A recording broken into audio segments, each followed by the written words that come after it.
As estradas do Brasil, essas veias esburacadas que cortam o país de ponta a ponta, de São Paulo ao interior de Minas Gerais, são o palco desses relatos.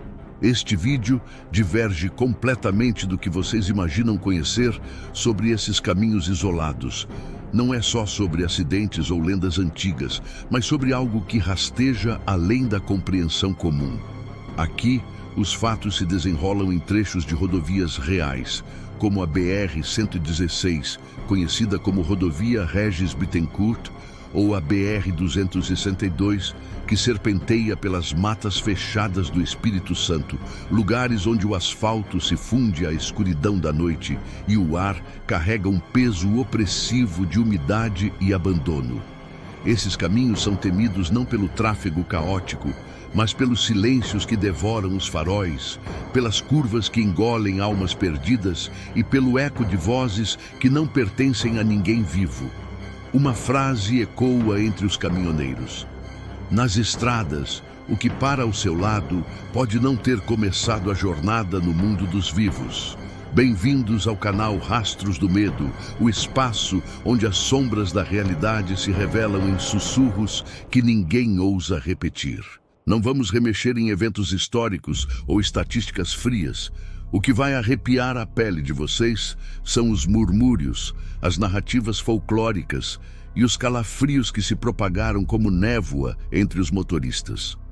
São histórias reais, coletadas de quem viveu para contar, mas mudou para sempre. Preparem-se para 3 relatos que vão fazer vocês repensarem a próxima viagem noturna.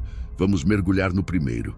O primeiro relato vem de um caminhoneiro chamado João Pedro, um homem de 48 anos, pai de 2 filhos, que rodava há mais de 2 décadas pela BR-116, entre São Paulo e Curitiba. João não é de acreditar em fantasmas. Ele sempre dizia que o maior medo na estrada era o sono ou um pneu furado. Mas naquela noite de julho de 2018, tudo mudou. Era uma quinta-feira chuvosa. O tipo de chuva que transforma o asfalto em um espelho negro, refletindo os faróis como olhos acusadores. João dirigia seu Scania vermelho, carregado de eletrônicos para o sul, sozinho na cabine, com o rádio sintonizado em uma estação de forró fraca, o som chiando como se o sinal lutasse para não sumir. O cenário era o clássico de uma rodovia brasileira. Árvores altas e retorcidas, ladeando os lados, com raízes que pareciam garras se estendendo para a pista e placas enferrujadas avisando curvas perigosas. A lua estava escondida por nuvens grossas e o nevoeiro subia do chão como fumaça de um incêndio distante. João havia saído de São Paulo às 7 da noite, planejando chegar em Curitiba antes do amanhecer, mas a chuva atrasava tudo.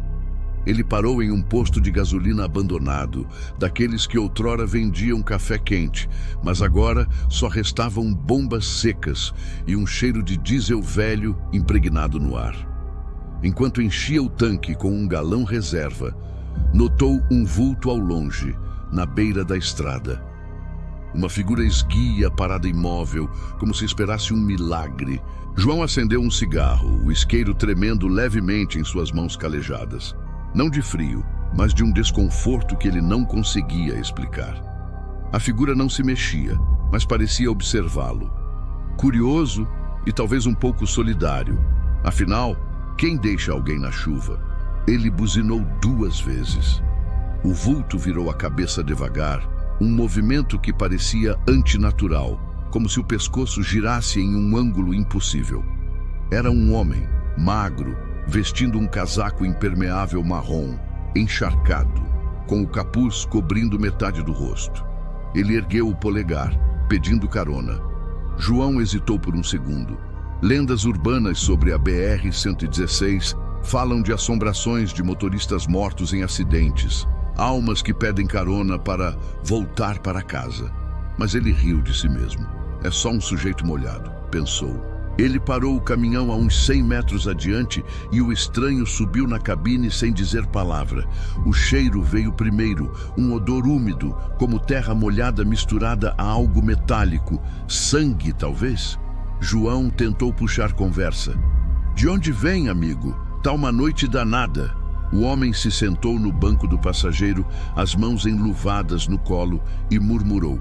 De um lugar que não existe mais. A voz era rouca, como cascalho roçando metal, e ecoou na cabine de um jeito que fez o rádio chiar mais alto, mudando de estação sozinho para um silêncio estático. João sentiu um arrepio na nuca, mas atribuiu à umidade. A viagem prosseguiu devagar. O asfalto brilhava sob os faróis e as gotas de chuva batiam no para-brisa como dedos impacientes. João descreveu o cenário em detalhes anos depois, em uma entrevista para um podcast local. As árvores pareciam se inclinar para dentro da pista, galhos como braços estendidos, e de vez em quando um animal cruzava a estrada. Ou era o quê?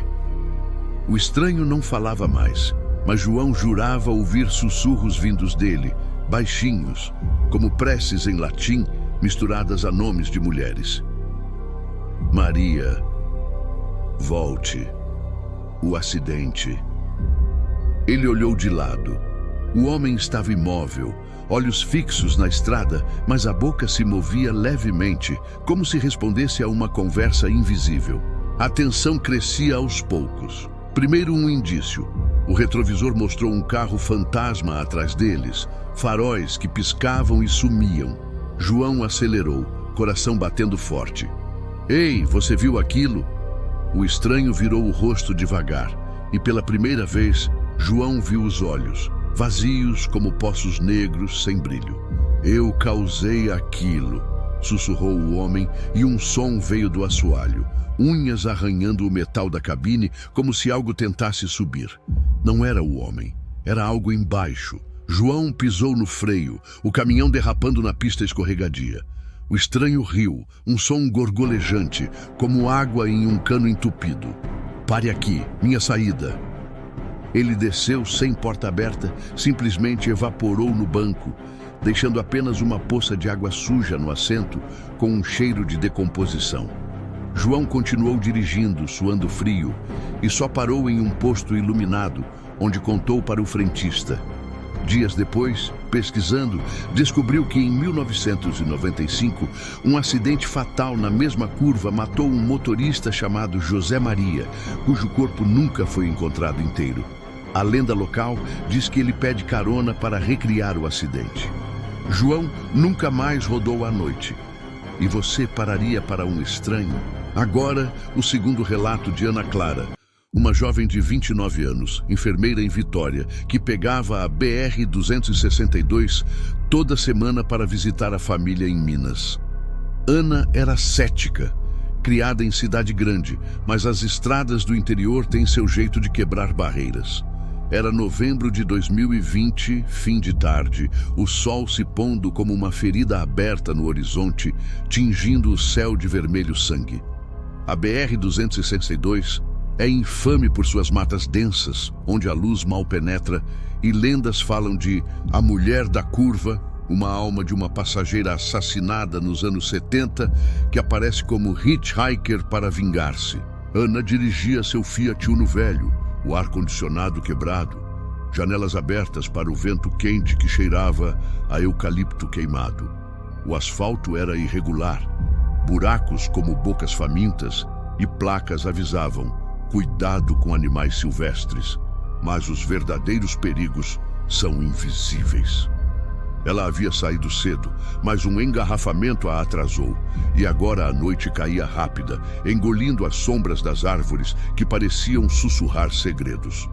De repente, na quilometragem 150, uma figura surgiu na beira, uma mulher de vestido branco, cabelos longos esvoaçantes, acenando freneticamente. Ana freou, o carro rangendo. Coitada, deve ter dado pane, pensou. A mulher se aproximou, rosto pálido sob a luz dos faróis, olhos grandes e suplicantes. Me leva, meu carro quebrou ali atrás. A voz era suave, quase melódica, mas com um eco estranho, como se viesse de uma caverna. Ana assentiu e a mulher entrou no banco de trás, trazendo um frio imediato que fez o carro tremer. O cheiro flores murchas como um buquê de enterro. A conversa começou inocente. Qual seu nome? Ana perguntou, olhando pelo retrovisor. Eu sou Esquecida, respondeu a mulher, sorrindo de um jeito que não chegava aos olhos. O rádio ligou sozinho, uma música antiga de bossa nova, mas distorcida, vozes sobrepostas gemendo baixinho. Ana sentiu o primeiro indício. O banco de trás estava gelado, como se tocasse gelo, e sussurros vinham dali. Volte, me ajude. Ele me deixou aqui. Ela acelerou, o coração disparado, mas a estrada parecia infinita, curvas se repetindo como um loop. A tensão subia. Folhas batiam no para-brisa sem vento e no retrovisor a mulher não refletia direito. Borrão branco. Pare na próxima curva, disse ela, voz agora afiada como vidro quebrando. Sons. Um choro distante, como criança perdida, misturado a arranhões no teto. Unhas invisíveis. Ana gritou, desviando para o acostamento. A porta traseira se abriu sozinha e a mulher sumiu, deixando pétalas secas no chão. Ana fugiu dali, mas semanas depois sonhava com a curva, acordando com marcas de mãos frias nos ombros. A lenda da BR-262 diz que ela busca companhia para o marido que a matou. Ana jura. Eu senti o frio da morte. Por fim, o terceiro relato de Carlos Mendes, um taxista de 55 anos de Belo Horizonte, que conhecia cada atalho da BR-381, a rodovia Fernão Dias, apelidada de Estrada da Morte, por seus acidentes constantes. Carlos era viúvo, rodava de madrugada para pagar as contas e contava histórias para passar o tempo. Mas em março de 2022, uma noite sem lua mudou tudo. A BR-381 corta montanhas íngremes, com penhascos de um lado e abismos do outro, o ar rarefeito carregado de poeira e ecos de buzinas fantasmas. Lendas falam de o passageiro sem sombra, um fantasma de um serial killer dos anos 80 que assombra motoristas solitários. Carlos pegava um cliente no aeroporto, mas o voo atrasou e ele acabou na estrada vazia às 2 da manhã. O Fiat Siena rangia nas subidas, faróis cortando a névoa como facas. Árvores secas ladeavam a pista, galhos como ossos expostos, e o silêncio era quebrado só pelo motor. Na altura do quilômetro 200, um homem de terno escuro surgiu, acenando com uma lanterna fraca. Alto, ombros largos, rosto escondido pela aba do chapéu. "Pro centro de BH, por favor", disse, voz grave, sem sotaque. Carlos deixou ele entrar, notando o banco vazio ao lado, sem bagagem, sem cheiro. "Noite ruim para viajar", comentou Carlos. O homem sorriu. "Eu viajo sempre." O primeiro sussurro veio sutil. Vento no carro fechado, mas palavras formadas. "Pague o preço. Sangue."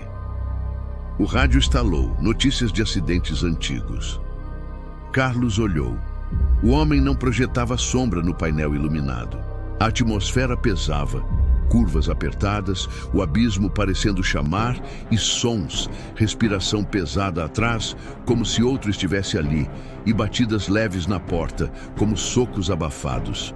"Você matou ela?", perguntou o homem de repente, olhos fixos em Carlos, que negou, suando. A tensão explodiu no clímax. O carro acelerou sozinho, freios falhando, enquanto o homem ria, revelando dentes afiados. Gritos inumanos ecoaram da mata e unhas rasparam o capô. Carlos jogou o corpo contra o volante, parando no acostamento. O homem evaporou, deixando um chapéu no banco, que Carlos queimou depois. Investigando, descobriu o caso de um assassino que sumiu na mesma estrada. Carlos parou de dirigir à noite. "Ele leva sua culpa", diz. Esses relatos, sussurrados em botecos e fóruns, deixam uma pergunta. E se o próximo estranho for para você? Nas estradas, o que para pode não partir. Compartilhem nos comentários. Já viram algo assim? Inscrevam-se no canal Rastros do Medo para mais sombras. Dirijam com cuidado. Ou não dirijam.